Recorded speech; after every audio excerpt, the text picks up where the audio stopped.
What if your wife hates you? What do you do then? This is Coach Lee, and I'm going to talk to you about this very difficult situation where hatred exists from one spouse to another, and it's wrecking your life, it's wrecking your children's lives, and it's wrecking your marriage. I have 5 suggestions and a bonus suggestion, so you could say there are 6 things that I think can help you to turn this around, change the way that your wife feels about you, and make your marriage stronger. Number 1, is your wife hateful to other people? Does she treat her siblings, her parents, people she works with if she works outside the home? Does she treat them hatefully as well? Because that says that it could be more about your wife than the dynamics of the marriage. It could also be that she's hateful because of what the marriage does to her and her life. And that's going to be very important for us to look into. But answering the question if she's hateful to others and not just you can help you to at least determine that it's not all you, that other people get on her nerves, rub her the wrong way, and that a lot of this is just maybe she has too short of a fuse. It could be she even has some sort of disorder that's emotional or mental. And it can also be that she has character flaws. If she's not hateful to other people, that's actually good news simply because it shows that she can be kind, she can be respectful, she can interact with someone in a way that shows patience and dignity and with an attitude of getting along. Those are very important things that you want in a marriage partner. Now we just need to figure out why it is that she seems to be so hateful towards you. And though I don't suggest involving other people in your problems, one simple thing you can do if you have noticed that she's not hateful toward other people, that she's not hateful to relatives, friends, family, would be to actually have dates, dinner dates, with other people seated with you. So perhaps her brother and his wife are people that she's kind to and that she's not disrespectful to and she doesn't act hateful toward. Then have them over to have dinner with you or to meet you at a restaurant or something like that. Have a date with them and at least allow for her to be in that environment where she's being kind, because most of the time, if she's not hateful toward other people, she won't be to you in their presence. If she is, that's another problem. Disrespecting a spouse in front of others is one of the most disrespectful things you could do because it compounds the disrespect. It's not just that they're being disrespectful to you, but now it's in front of other people, which is a second level of disrespect because they're showing it even in front of these other people. But if it does seem that she can be respectful to you around these people, I would encourage you to be involved with them, especially if they're family. That way she can kind of practice being respectful, being kind to you because she kind of has to in front of them. And I realize that might sound a little petty, but you might not have heard this suggestion from other people. I have seen this at least help to get her in a little bit of a groove or a routine of being kind to you. It can change her habits slowly, especially when it's combined with the other things that I'm going to talk about. Number 2, is your marriage stressful? And I'm not necessarily talking about things outside the home. I'm going to get into that later. But your marriage itself, do you two seem to bring out the worst in each other? Do you constantly argue? Is it demanding? Are you two walking on eggshells with each other? And of course, you might be saying, well, I walk on eggshells with her.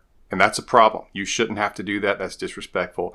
That's unkind. That's not what a marriage is supposed to be. Ideally, a great marriage is about 2 people who want peace for each other and for themselves. If the goal of your spouse is to have peace in their household, to get along, and to have someone that they can be good to, and the other person is good to them, that's when you can really get a great marriage. And oftentimes, that means you need to simplify your marriage. If the 2 of you are trying to do too many different things, you might want to look at all the things you're doing and what you actually get from it. Is it worth it? Because if the 2 of you are constantly working and that involves even strife with each other, like you didn't do this right, or I have to do this myself, then that can be a problem. And oftentimes, simplicity can be the key to happiness in your life. So look around the life that you share with this person. See what things can be simplified or completely taken off the table. And I realize that that's easier said than done, especially if we're talking about a financial situation.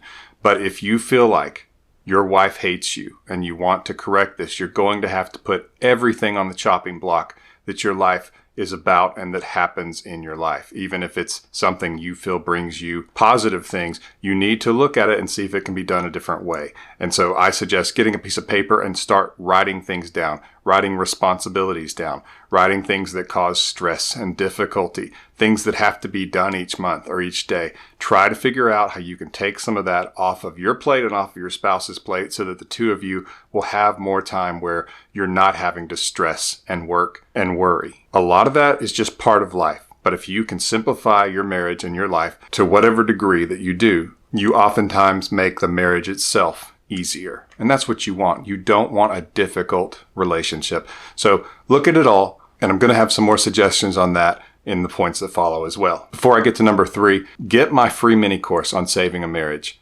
The link is in the description below, or you can go to myexbackcoach.com and click on the marriage tab and you'll see free mini course to save a marriage.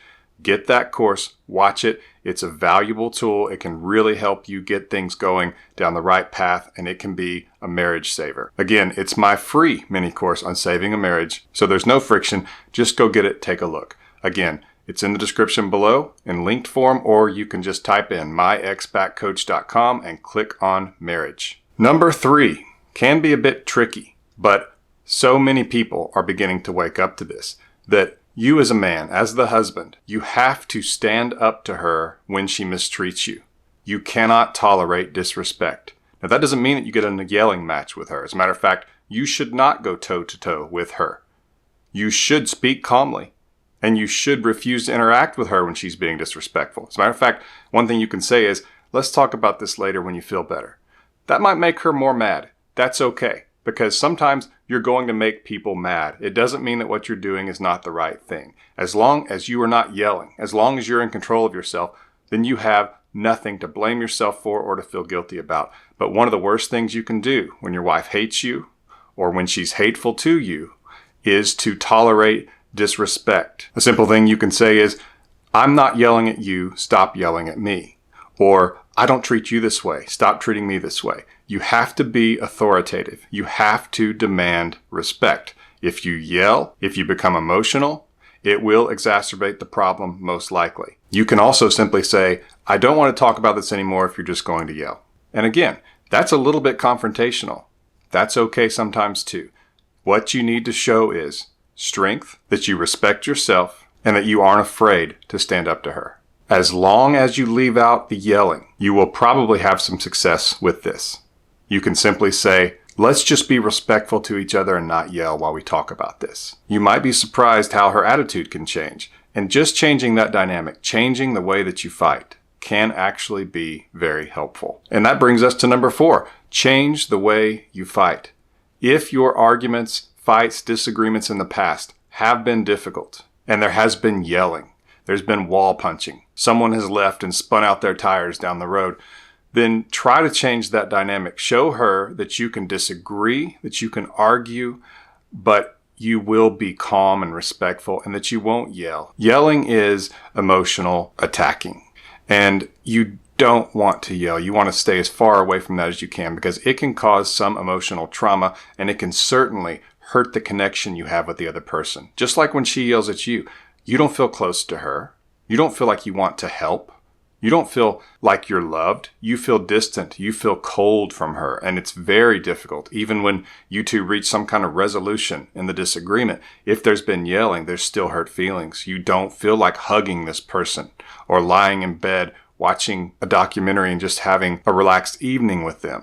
You don't want to be around them as much, and you certainly don't feel that connection that you used to. And so it's very important to eliminate yelling and to eliminate unfair fighting where you accuse her of having certain motives. And she certainly shouldn't do that to you as well. And as I mentioned in the previous point, you should stand up to that.